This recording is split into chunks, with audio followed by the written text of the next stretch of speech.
तो दोस्तों, एक और नया दिन और मैं बलजीत परमार हाजिर हूँ एक नई कहानी, नया किस्सा लेके। आज हम बात करेंगे एक दो दोस्तों की, उस दोस्ती की कहानी जो अचानक दुश्मनी में बदलती है और उनमें से एक दोस्त का दिन दहाड़े मुंबई के एक चौक में एक चलते रास्ते पे मर्डर कर दिया जाता है। कंट्रैक्ट किलिंग, जो उस ज़माने की सबसे बड़ी कंट्रैक्ट किलिंग थी, वो कहानी मैं आपको आज सुनाऊंगा। और कहानी किसी और की नहीं, बहुत बड़े ड्रग डीलर और बाद में बिजनेसमैन बने इकबाल मिर्ची की कहानी है। और जो दोस्त मारा जाता है उसका नाम था अमर सवर्णा। और इस मर्डर ने पूरी मुंबई को हिला के रख दिया था, क्योंकि किसी ने सोचा नहीं था कि जिस तरह से जिस इलाके में भी मर्डर हुआ है वो कितनी बड़ी प्लानिंग और कितनी बड़ी जोखिम उठा के किया गया होगा। तो ये कहानी शुरू होती है इकबाल मिर्ची के साथ ही, जब वो 1975 के बाद ड्रग के धंधे में इंपोर्टर एक्सपोर्टर बन के अपना काम शुरू करता है। और उसके साथ उसका एक खास दोस्त जो उसका पैसे का हिसाब किताब रखता था, एक किस्म से उसका अकाउंटेंट था, उसका वफादार था। और करते करते करते वो जो अमर सवर्णा था वो इकबाल मिर्ची के साथ मिलके हवाले का काम भी उसका संभालने लगा। जो इकबाल मिर्ची ने एक उस ज़माने में, जो जब किसी को पता भी नहीं था कि इकबाल मिर्ची क्या करता है, ना एजेंसीज को ना लोगों को, उनके लिए तो ये एक वो ड्राई फ्रूट या फ्रूट्स का इस किस्म का काम, या मेमन फैमिलीज के साथ मिल के बिजनेसमैन बना हुआ था। लेकिन अंदर खाते 4-5 साल जो काम इकबाल मिर्ची ने किया, वो सब जब सामने आया तो सब हैरत में हैरान रह गए। इकबाल मिर्ची ने उस ज़माने में मैंड्रेक्स गोलियों का काम शुरू किया, जिसमें मार्जिन ऑफ प्रॉफिट बहुत होता था। और इसने एक नया रूट पे, इसके पहले जो लोग करते थे वो अपना ड्रग का सामान जो था वो यूरोप में, वेस्टर्न यूरोप और ईस्टर्न यूरोप में ज़्यादा भेजते थे। इकबाल मिर्ची ने अपने साथियों के साथ मिलके, जो ऑलरेडी वहाँ बेच थे, उनके साथ मिलके एक नया रूट, एक नया बाज़ार तलाश किया जो अफ्रीकन बाज़ार था, अफ्रीका का और साउथ अफ्रीका का। उसमें ज़ाम्बिया, कीनिया, युगांडा और साउथ अफ्रीका, ये 4 कंट्रीज़ अहम गिने जाते थे। तो आप देखिए कि लोग जब इकबाल मिर्ची के बाकी के साथी गोल्ड की स्मगलिंग करते थे, चांदी की स्मगलिंग करते थे, इलेक्ट्रॉनिक गुड्स की स्मगलिंग करते थे, तो इकबाल मिर्ची ने उस ज़माने में चुपके से, चोरी से, बिना शोर शराबा किए, बहुत लो प्रोफाइल रख के इस आदमी ने मैंड्रेक्स का काम शुरू किया। बाद में आपको याद होगा, वो किस्सा शायद मैंने सुनाया है, नहीं तो आने वाले दिनों में सुनाएंगे, कि विक्की जो गोस्वामी था, जिसको मैंड्रेक्स किंग कहते हैं, असल में विक्की गोस्वामी उस ज़माने में इकबाल मिर्ची के साथ काम किया करता था। हैरानी हुई ना आपको सुन के? ऐसे बहुत से लोग जिनका बाहर बाद में बहुत बड़ा नाम बना, उन्होंने अपने शुरुआती जीवन की शुरुआत इकबाल मिर्ची के साथ की थी। इकबाल मिर्ची बहुत सदा हुआ श्रूड बिजनेसमैन था। वो बिना एजेंसी से टकराव लिए, बिना पुलिस की नज़रों में आए, बिना किसी की नज़र में आते हुए, उसने जो एक बहुत अंडर कवर एजेंट की तरह जैसे काम करते हैं, उसने इस तरीके से अपना ड्रग का वो कारोबार अफ्रीकन सब कॉन्टिनेंट में फैलाया। और ये सब लड़कों को साथ में लेके उसने ये आने वाले 3-4 साल में 85 से 89 तक के 4 साल बहुत बड़े लेवल पे इकबाल मिर्ची ने काम किया, इन सब बंदों को साथ लेके। उसमें काफ़ी लोग थे, मुश्ताक था, कुबेर था, विक्की गोस्वामी था और इस किस्म के लोग। इन्होंने देखिए, उधर ये काम चालू था, मुंबई से मैंड्रेक्स ड्रग बन के वो जो कंप्रेसर्स होते हैं, मशीनरी में जा पड़ते हैं कंप्रेसर, टीवी में, अपना फ्रिजेस में, बड़ी इंडस्ट्री में, मशीनरी में, तो वो कंप्रेसर्स की एक कंसाइनमेंट बाहर पकड़ी गई थी, जिसमें से मैट्रिक्स की गोलियां निकली थी। अब देखिए कि अगर सोने की जो स्मगलिंग है वो 18 से लेके 20% तक की कमाई पे की जाती है। आप 1 लाख रुपए का सोना मंगाओगे तो आपको 1,20,000 रुपया मिलेगा, मतलब आपकी कमाई 20,000 रुपया, समझो 20% हुई। लेकिन मैट्रिक्स की कमाई जो थी वो 3-4 टाइम्स ज़्यादा थी। अगर आप 1 लाख की मैट्रिक्स बाहर भेजते हो चोरी छिपे लुका छिपा के, तो आपको 3.5 से 4 लाख रुपया उस ज़माने में मिलता था। आज तो शायद और भी ज़्यादा है, मैट्रिक्स का नहीं, बाकी ड्रग्स का। तो ये एक बहुत ही प्रॉफिटेबल बिजनेस था और रिस्क इसमें बहुत कम था। अगर आपकी ड्रग पकड़ी भी जाती है तो एक कंसाइनमेंट पकड़ी जाती है, आपकी 3 निकल जाती हैं तो आपको कोई नुकसान नहीं है। जबकि इसके मुकाबले गोल्ड में अगर आपकी एक कंसाइनमेंट पकड़ी गई तो आपको 4 और कंसाइनमेंट मंगवानी पड़ेंगी वो लॉस पूरा करने के लिए। तो रिस्क कम था, कमाई ज़्यादा थी। तो जो रूट था वो इकबाल मिर्ची ने पॉपुलर किया और बहुत से जो खरीदार थे किनको देना है, उनसे पैसा कैसे लेना है, वो पैसे को वापस हिंदुस्तान या कहीं और जहाँ इकबाल मिर्ची ने इन्वेस्ट करना था, दुबई में या लंदन में, कैसे मंगवाना है, किस तरीके से मंगवाना है, वो काम सारा किया करता था अमर सुवर्णा। अब देखिए उस ज़माने में जो आदमी $100,000 या पाउंड्स या $1 million पाउंड्स या डॉलर्स की लेन देन करता था इकबाल मिर्ची के बिहाफ पे, उस आदमी की इकबाल मिर्ची के सेटअप में अहमियत क्या होती होगी, इसका अंदाज़ा आप लगा सकते हो। तो करते करते 89 में जब इकबाल मिर्ची का वो जो फसाद बना के रखा हुआ था, एक जो उसका जो एक नकाब थी, एक जो चेहरा छुपा के काम कर रहा था, वो आहिस्ता आहिस्ता खुलने लगी। तो इकबाल मिर्ची ने वो धंधा अपना थोड़ा थोड़ा काम करते करते, और उसके साथ अंदर खाते वो जो लड़के थे यंगस्टर काम करते थे, उनको साइड पे अमर सुवर्णा गाइडेंस देता रहा उनको, एक फादर फिगर की तरह, एक सीनियर की तरह, ये काम कैसे किया जाता है, कैसे हो सकता है। तो ये बात कुछ थोड़ी सी इकबाल मिर्ची को अंदर से खटकती थी कि मेरा आदमी मेरे जूनियर्स को धंधे के गुर सिखा रहा है। तो थोड़ी सी वो शक की सुई जिसको हम कहते हैं वो चुभने लगी थी इकबाल मिर्ची को। लेकिन क्योंकि वो आदमी बहुत वफादार था, बहुत बड़े लेवल पे उसके साथ काम कर चुका था, तो इकबाल मिर्ची उसके साथ दुश्मनी लेनी नहीं चाहता था। उसके बाद इकबाल मिर्ची ने जो दुबई में एक होटल बनाया, कुछ प्रॉपर्टी बनाई, इंपोर्ट एक्सपोर्ट का ऑफिस खोला। उसके बाद इंग्लैंड में ससेक्स में उसने एक राइस पॉलिशिंग मिल लगाई, अपना एक घर ले लिया वहाँ पे हॉर्न चर्च एरिया में। 1 नंबर कोठी थी इसकी। मैंने एक एपिसोड में बताया है कि मैं उसको 2 बार लंदन जाके उसके घर में मिल के आया, अर्नेस्ट स्ट्रीट पे घर था उसका। तो वो शख्स ने वहाँ पे भी उसका पूरा कामकाज इकबाल मिर्ची की निगरानी के नीचे वो भी पूरे का पूरा अमर सुवर्णा देखता था। दुबई के पूरे ऑपरेशन इकबाल मिर्ची का बेटा आसिफ वो संभालता था, जुनैद और आसिफ, और पूरा जो इंग्लैंड का काम और अफ्रीका का काम था वो सारा इकबाल मिर्ची की नज़र के नीचे अमर सुवर्णा संभालता था। तो जैसे कि मैंने कहा कि अंदर से कहीं ना कहीं इकबाल मिर्ची को लगने लगा था कि ये शख्स अभी शायद मुझे छोड़ के कुछ और बड़ा करना चाहता है। हर आदमी की इच्छा तमन्ना होती है कि वो एक समय अपने खुद के पाँव पे खड़ा हो, अपने पर जो हैं, अपने विंग्स जो हैं उनको खुद उनको लेके उड़े। तो वो इकबाल मिर्ची को अच्छा नहीं लगा। उसी ज़माने में हिंदुस्तान की एजेंसीज़ ने इकबाल मिर्ची की प्रॉपर्टीज़ को लेके, उसके पैसे को लेके इंक्वायरीज शुरू हुई, कुछ केसेस खोलने लगे।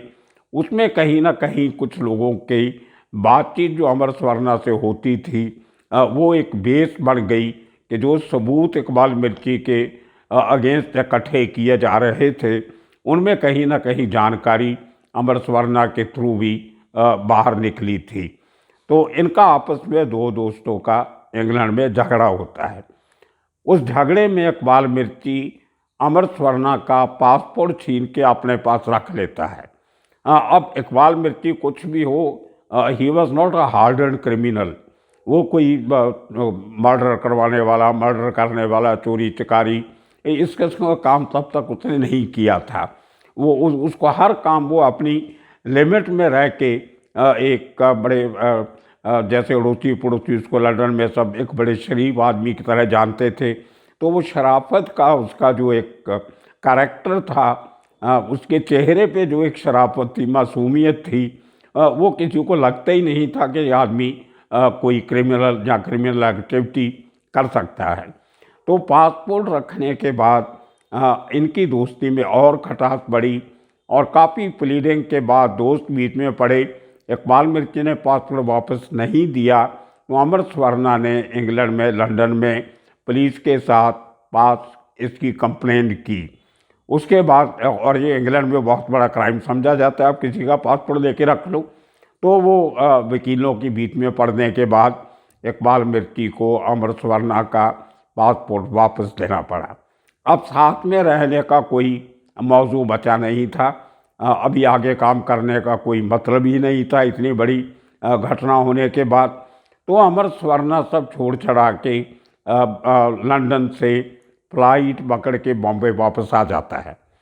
मुंबई का एक एरिया है साउथ मुंबई, जिसको हम लोग गेट वे ऑफ इंडिया, साथ में ताजमहल होटल, उसके साथ जहांगीर आर्ट गैलरी, उसके साथ सेशंस कोर्ट, उसके साथ रिदम हाउस, वो एरिया का नाम है काला घोड़ा एरिया।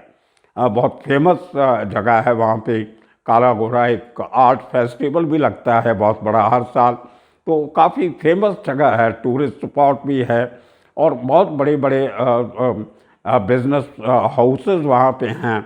रिपन्स क्लब है वहाँ पे, तो डॉग्स का एरिया भी है साथ, तो काफ़ी बिजी एरिया है। वहाँ पे एक रेस्टोरेंट हुआ करता था, तृष्णा।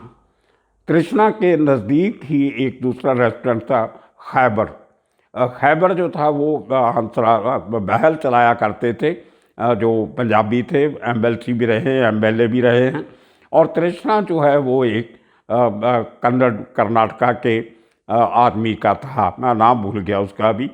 वो जो तृष्णा चलाते थे, बड़ा उस ज़माने में ऑर्डिनरी सा रेस्टोरेंट था जहाँ पे खाना, राइस चावल, राइस प्लेट मिल जानी, थाली, इस किस्म का। लेकिन जब स्वर्णा वापस आया, अमर स्वर्णा लंदन से, और वो लंदन में नॉन वेज खाना देख के आया था, फिश और चिप्स कैसे बनते हैं, कबाब्स कैसे बनते हैं, दूसरा डोना कबाब क्या होता है, दूसरी डिशेस, तो उसने पूरा आके उस रेस्टोरेंट का स्ट्रक्चर चेंज किया, खाने का मेन्यू चेंज की और उसमें नई चीज़ें उसने ऐड की, जिसमें फ़िश एक स्पेशलिटी रखी। और एक ज़माना आया जब उसकी फ़िश इतनी मशहूर हो गई कि नज़दीक के बड़े होटल्स वाले वहाँ से फ़िश मंगवा के अपने गेस्ट को सर्व करते थे। तो वो एक सेलिब्रिटी रेस्टोरेंट बन गया 1.5-2 साल में अमर स्वर्णा के टेक ओवर करने के बाद। टेक ओवर ने उसके जो मालिक थे उनका अमर स्वर्णा दामाद था, उनकी बेटी जो थी वो अमर स्वर्णा की बीवी थी। तो ससुर के घर दामाद का बिजनेस करना कोई बड़ी बात नहीं है, लेकिन उसने वो बिजनेस जो था उसकी आमदनी जो थी वो कई गुना ज़्यादा बढ़ा दी। तो ये जब इतना पावरफुल होने लगा, उसके बाद जो बाकी जो कर्नाटका के लोग थे, बहुत सारे शेट्टी लोग, सवर्णा लोग, ये लोगों के कामत जो थे, इन लोगों के सर्कल में अमर स्वर्णा का उठना बैठना शुरू हो गया। उसकी काफ़ी पहुंच बढ़ने लगी, रुतबा बढ़ने लगा। तो उसी ज़माने में फिर जो इंडियन एजेंसीज थी वो इकबाल मिर्ची के ख़िलाफ़ एविडेंस इकट्ठी करने लगे, फिर किसने पैसा कहाँ से खरीदा, कहाँ से लाया, कहाँ इन्वेस्ट किया। कुछ अंडरवर्ल्ड के झगड़े भी हुए। फिशरमैन वार्फ जो इकबाल मिर्ची थी उसके ऊपर रेट हुई, उसको बंद करवाया गया। तो कुछ और फाइनेंशियल इंक्वायरीज इकबाल मिर्ची की शुरू हुई। तो कहीं ना कहीं इकबाल मिर्ची को लगा कि ये मेरा पुराना राजदार, मेरा पुराना दोस्त कहीं अपना मुंह खोल लेगा तो मेरा बहुत बड़ा नुकसान हो सकता है। तो एक उसने जैसे कहते हैं कि जो आदमी पहले ऐसे क्राइम में नहीं होता, जब पड़ता है तो फिर बहुत बड़े लेवल पे वो अपना बदला लेने का एक जो है तरीका बनाता है वो। तो इकबाल मिर्ची ने ये डिसाइड किया कि इसके पहले कि अमर स्वर्णा अपना मुंह खोले, इसको रास्ते से हटा देना चाहिए। अब वो खुद मारना नहीं उसका काम नहीं था, मारना करना। तो उसने आज़ाद पठान जो उसको दुबई में जो एक ज़माने में दाऊद के साथ काम किया करता था, उसके पहले पठान गैंग के साथ काम किया करता था, उसका भी एक एपिसोड हमने बनाया था, आपने सुना होगा। आज़ाद पठान को इकबाल मिर्ची ने उस ज़माने में 1994 में, आज से 27 साल पहले 25 लाख रुपए की सुपारी दी कि I want this man Amar Swarna led. तो आज़ाद पठान 25 लाख की सुपारी इकबाल मिर्ची से लेता है अमर स्वर्णा को रास्ते से हटाने के लिए। और यहाँ पे एक बड़ी इंटरेस्टिंग बात ये होती है कि पहली बार अंडरवर्ल्ड में कोई जिसको हम आउटसोर्सिंग कहते हैं, उसकी एग्जाम्पल सामने आई। आज़ाद पठान ने खुद अमर स्वर्णा को मारना सही नहीं समझा, तो उसने आगे 15 लाख में उसका जो सब कॉन्ट्रैक्ट था वो शेरू नाम के शख्स को दे दिया। अब शेरू बहुत शातिर उस ज़माने का सुपारी किलर था, बहुत बड़े बड़े काम किए थे उसने। दाऊद के घर के बाहर मर्डर तक कर चुका था वो आदमी। और उस ज़माने में उस समय पे मुंबई का मेरे हिसाब से वो सबसे बड़ा सुपारी किलर था। तो वो कुछ तकलीफ़ में चल रहा, तो उसको कुछ बंदे मारे गए थे, कुछ उसको पैसे की तकलीफ़ भी थी, कुछ कोर्ट केस भी चल रहा था एक। तो आज़ाद पठान ने बड़ी चालाकी से शेरू को 15 लाख रुपए में अमर स्वर्णा को मारने का वो ठेका आगे दे दिया। और ये क्योंकि ये शेरू ऑलरेडी एक केस में फंसा हुआ था, वो खुद जाके मार के रिस्क नहीं लेना चाहता था। शेरू बहुत श्रूड आदमी है, आज भी है वो बहुत दिमाग से काम करता है। अकेला आदमी जितने इतने मर्डर करने के बाद भी ना तो कभी पुलिस के एनकाउंटर में आया हो, ना किसी दूसरे गैंग ने उसको मार सके आज तक। उसकी कहानी मैं कल सुनाऊंगा। शेरू का किस्सा बहुत इंटरेस्टिंग है। वो कल इसका जो दूसरा पार्ट होगा आज वाले का, वो शेरू की कहानी होगी पूरी, बड़े इंटरेस्टिंग उसमें किस्से, आप जरूर देखना कल वाला प्रोग्राम। तो शेरू ने खुद रिस्क ना लेते हुए 15 लाख में वे ठेका एक्सेप्ट किया और उसने उत्तर प्रदेश से 2 आदमियों से कांटेक्ट किया, उनको 5 लाख में मना लिया। तो 25 लाख की सुपारी 5 लाख में आगे दे दी गई। और वो 2 लोग मुंबई आते हैं, उनको शेरू बराबर गाइड करके रेकी करवा के वो होटल दिखाता है, वहाँ से निकलने के रास्ते उनको दिखाए जाते हैं, और एंट्री पॉइंट्स, एग्ज़िट पॉइंट, गाड़ी कहाँ खड़ी करनी है, बाइक कहाँ खड़ा करना है, क्योंकि उस इलाके में पुलिस की प्रेजेंस बहुत रहती है। उसके बिल्कुल नज़दीक 200 गज की दूरी पे महाराष्ट्र का पुलिस हेडक्वार्टर है, साथ में सेशंस कोर्ट है जहाँ पे सैकड़ों अपराधी रोज़ लाए जाते हैं तरीक के लिए। पुलिस की गाड़ियाँ चलती फिरती रहती हैं, पुलिस वाले घूमते रहते हैं। तो बड़ा रिस्की काम था। रिदम हाउस से लेके तृष्णा तक का जो एरिया था वो थोड़ा सा आइसोलेटेड था, वो गली अंदर जाती थी। लेकिन जैसे ही आप तृष्णा से बाहर निकलो तो लोगों की आवाजाही, लोगों की भीड़, एक ही पार्किंग लॉट है वहाँ पे, और वहाँ पे गाड़ी खड़ी करने की जगह नहीं मिलती। तो बहुत रिस्क वाला काम था। और शेरू ने बड़ी प्लानिंग से वो 2 लोग जो बाहर से आए हुए थे उनको पूरी रेकी करवा के कई दिन की उनको प्रिपेयर किया। और 94 के उस दिन जैसे ही अमर स्वर्णा तृष्णा से बाहर निकल के पार्किंग लॉट की तरफ जा रहा था, जहांगीर आर्ट गैलरी और रिदम हाउस के बीच के एरिए में, वहाँ पे उसको गोलियां मार के भून दिया गया। उनमें एक लड़के का नाम मदिया था, वो पकड़ा गया था बाद में। तो उस दिन दिहाड़े इतने लोगों के सामने 2 आदमी अमर स्वर्णा को गोलियां मार के, जान से मार के वहाँ से बड़े आराम से निकल जाते हैं, इसके पहले कि कोई रिएक्ट करे। तो ये उस ज़माने का बहुत बड़ा एक पुलिस के लिए सिरदर्दी का केस बना।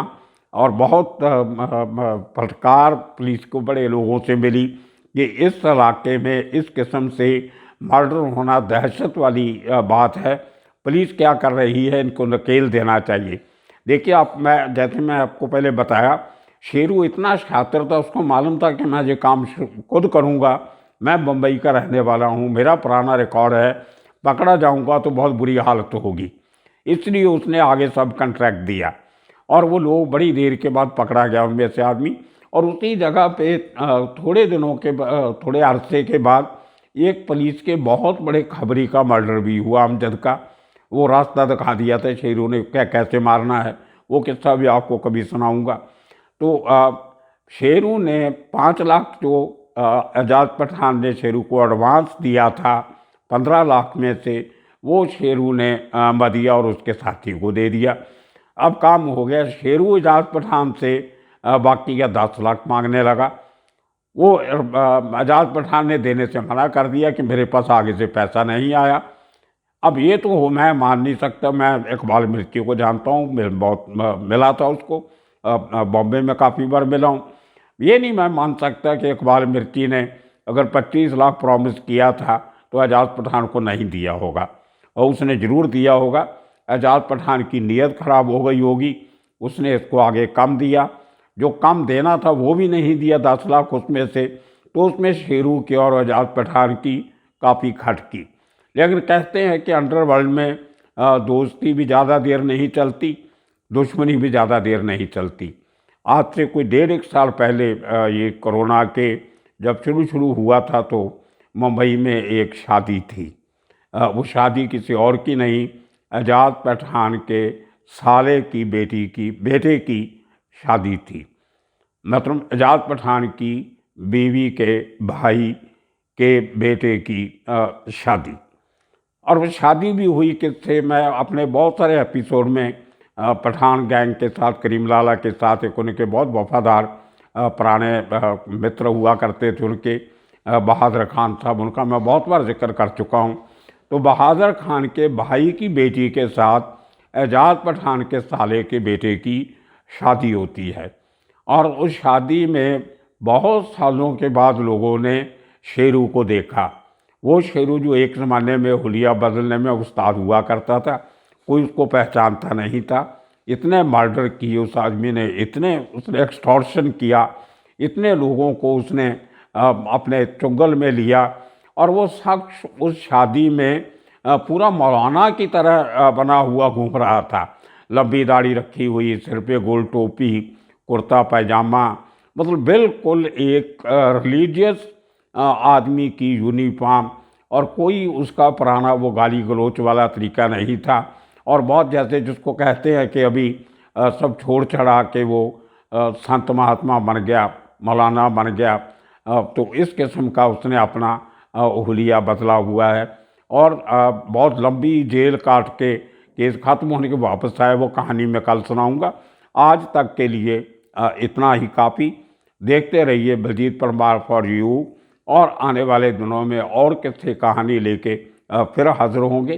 तब तक के लिए आप सबका शुक्रिया, धन्यवाद।